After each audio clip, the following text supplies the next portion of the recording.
పాండవులకి ప్రయాణానికి ధృతరాష్ట్రుడే ముహూర్తం పెట్టాడు. అప్పుడు వాళ్ళంతా బయలుదేరబోతూ ఉండగా సరిగ్గా ఆ సమయానికి విదురుడు అక్కడికి వచ్చి, ధర్మరాజా, సరిగ్గా 29 ఏళ్ల వయస్సులో అడుగు పెట్టావు, నీకు 37 వస్తూ ఉండగా పెళ్ళి అవుతుంది అంటారు పెద్దలు.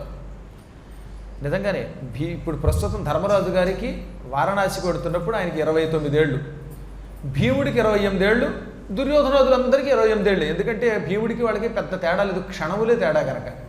అర్జునుడికి 27, నకుల సహదేవులకి 26 ఏళ్ళు. కళ్యాణం కలగాలి, అయినా నువ్వు ప్రయాణానికి పెడుతున్నావు గనక నీతో కొన్ని ముచ్చట్లాడాలనిపిస్తోంది అని అందరూ వింటూ ఉండగా ఆయన చమత్కారపు మాటలు మాట్లాడాడు. ఆ మాటలకు అర్థం విదురుడికి ధర్మరాజుకి తప్ప ఎవరికీ తెలియదు. అలోహం నిశితం శస్త్రం శరీర పరికర్తనం యో వేత్తి నతుతం ఘనంతి ప్రతిఘాతవిదం ద్విషః. ధర్మరాజా, అప్పుడప్పుడు శత్రువులు ఏ లోహముతోనూ తయారు చెయ్యబడని ఆయుధాలతో చంపుతారు. అలోహం అంటే లోహములతో, ఇనుము, ఉక్కు, బంగారం వంటి ఏ లోహము లేనటువంటి నిశిత శస్త్రములతో కూడా చంపుతూ ఉంటారు. అది శరీరాన్ని పొడవదు కానీ చంపుతుంది. ఆయుధం లేకుండా చంపడం కూడా ఒక విద్య సుమా. ఆయుధం లేకుండా చంపడం చాలా తేలిక, లోహపుడు ఆయుధం లేకుండా చంపడం. లోహము లేని ఆయుధముల గురించి తెలుసుకుని అందులోంచి బయటపడడానికి ప్రయత్నించేవాడే జ్ఞాని. అలా ఎరగనివాడు తన అజ్ఞానం వల్ల తాను నశించిపోతాడు. అప్పుడప్పుడు విషముతోటో, నిప్పుతోటో, పూర్తిగా మంచుతోటో, మద్యము వల్లనో జనులకు మరణం రావచ్చు. అయోమయము కాని శస్త్రము వల్ల మానవులకి ప్రమాదం రావచ్చు.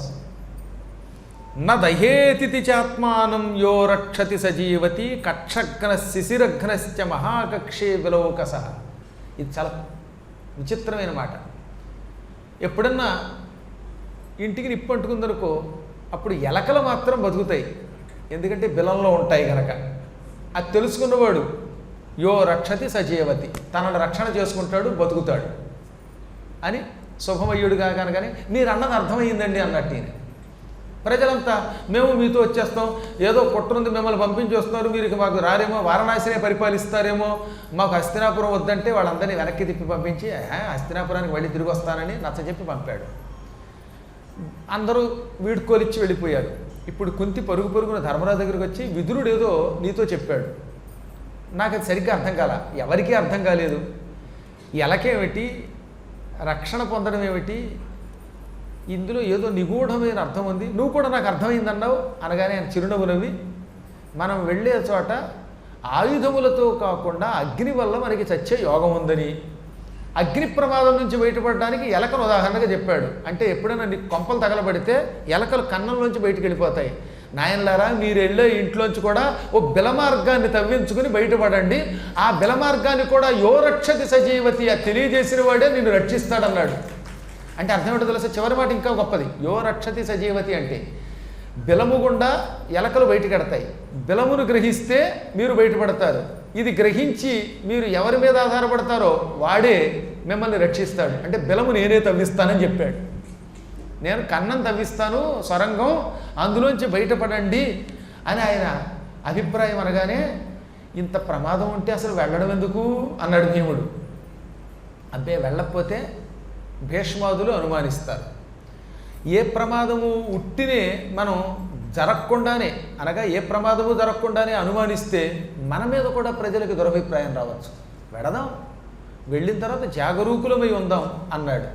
వారంతా చక్కగా కొంతమంది పరివారంతో కలిసి అష్టమేహని రోహిణ్యాం ప్రయాతా ఫాల్గునస్యతే వారణావతమాసాద్య దదృశు నాగరం జనం. అష్టమేహని రోహిణ్యాం ప్రయాతా ఫాల్గునస్యతే వారణావతమాసాద్య దదృశు నాగరం జనం. రోహిణీ నక్షత్రం, అష్టమీ తిథి, ఫాల్గుణ మాసం, ఆ రోజున వారణాసి చేరారు వీళ్ళంతా. అంటే వీళ్ళు వెళ్ళింది కూడా అష్టమి నాడే. సరిగ్గా వీళ్ళకి 8 రోజులు ప్రయాణం పట్టింది. అంటే వీళ్ళు పాడ్యమి నాడు బయలుదేరి అష్టమి నాటికి అక్కడికి వెళ్ళారు. ఎందుకంటే దారి పొడుగుత పౌరుల యొక్క సత్కారాలు అందుకుంటూ సరదాగా కాలినడకన వెళ్ళిన వాళ్ళు కదా, అందువల్ల అష్టమి నాటికి అక్కడికి వెళ్ళారు. రోహిణి నక్షత్రం, పాల్గొన మాసం. ఇంకా వారణాసిలో ఉన్న పౌరులందరూ పాండుకుమారులు వచ్చారట, ధర్మరాజాదులు వచ్చారట అని మురిసిపోతూ వచ్చి పెద్ద స్వాగత సత్కార సభ ఏర్పాటు చేశారు. ఏనుగులతో గుర్రాలతో వచ్చి మంగళహారతులు ఇచ్చి, మహానుభావులు వీరులు వచ్చారు, మా వారణాసికి మీలాంటి పుణ్యాత్ములు అడుగుపెట్టడంతో ఇంకా కీర్తి పెరుగుతుంది, అసలే ఇది విశ్వేశ్వర జ్యోతిర్లింగ విశుద్ధ రత్నఖరి సత్కార సభ ఏర్పాటు చేశారు. ఏనుగులతో గుర్రాలతో వచ్చి మంగళహారతులు ఇచ్చి, మహానుభావులు వీరులు వచ్చారు, మా వారణాసికి మీలాంటి పుణ్యాత్ములు అడుగుపెట్టడంతో ఇంకా కీర్తి పెరుగుతుంది, అసలే ఇది విశ్వేశ్వర జ్యోతిర్లింగ విశుద్ధ రత్నఖరి చూసుకుంటాడు. మీరు ఇక్కడికి అడుగు పెట్టడంతో మాకు కూడా శుభం చేకూరుతుంది, మహానుభావులు అడుగు పెడితే క్షేత్రానికి కూడా పవిత్రత వస్తుంది అని పరిపరి విధాలుగా ప్రశంసించారు.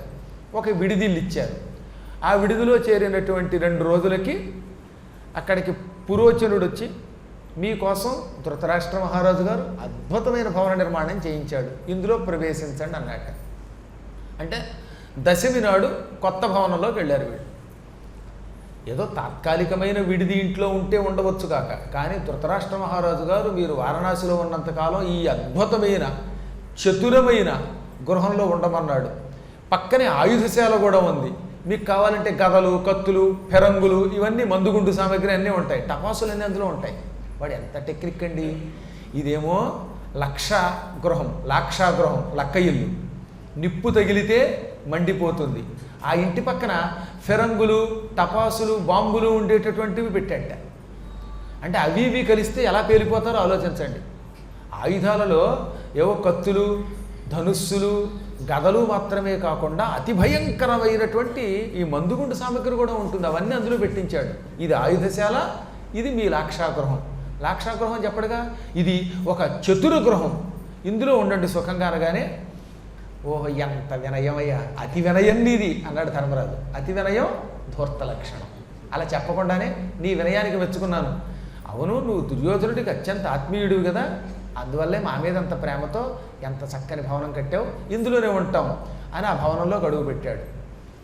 పురోచనుడు కూడా అక్కడికి దగ్గరలో ఉన్నటువంటి భవనంలోనే ఉంటున్నానండి, మీకేం కావలసినా నేను ఇక్కడే ఉండి అందిస్తాను, కొంతకాలం పాటు మీ సంరక్షణ బాధ్యత నాది అన్నట్ట. దాంతోపాటు వాడు ఏం చేశాడో తెలిసిన, అక్కడికి దగ్గరలో ఒక బోయపల్లి ఉంది అడవిలో. ఆ బోయపల్లిలో ఒక కిరాతక స్త్రీ ఉంది, ఆవిడికి సరిగ్గా 5 కొడుకులు.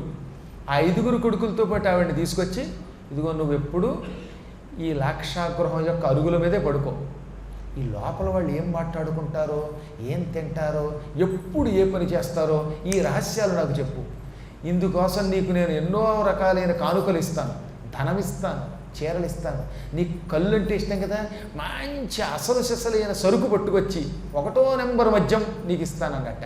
దానికి రాత్రి పగలు తాగుడంటే ఇష్టం.